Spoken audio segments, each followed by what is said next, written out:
Aktualisht në disa zona të Shkodrës është sezoni i shërbelës dhe duhanit, dy prej prodhimeve më të rëndësishme me cilat merren fermerët. Kryetari i shoqatës mbarkombëtare të fermerëve Halil Canaj, duke folur për këto produkte, thotë se situata nuk është shumë e mirë për shkak se nuk ka treg dhe se pas pak muajsh këtyre dy kulturave bujqësore i bie vlera reale.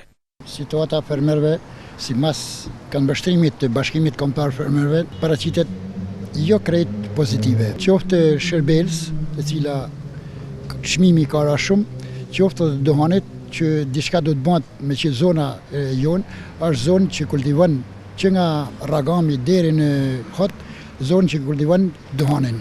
Faktikisht janë ngrit qendrat e grumbullimit shërbelës.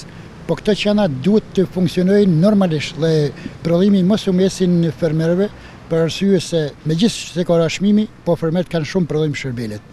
Po ashtu edhe pikat e grumbullimit për shërbelën nuk funksionojnë siç duhet, thotë Canaj, ndërsa për duhani nuk ka fare pika grumbullimi, gjë e cila i dëmton fermerët e Shkodrës.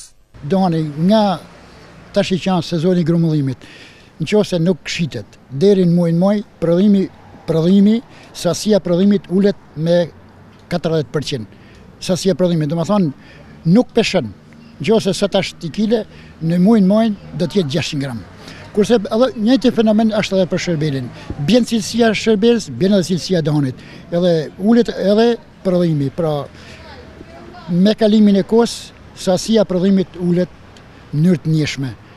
Këto fenomene ulin aftësitë riprodhuese të fermerëve për këto kultura të cilat i kanë jetike. Kjo situatë po vijon prej shumë vitesh dhe kreu i shoqatës Canaj thotë se tashmë qeveria duhet të mendojë që të gjejë zgjidhjet e duhura për t'i ardhur në ndihmë fermerëve.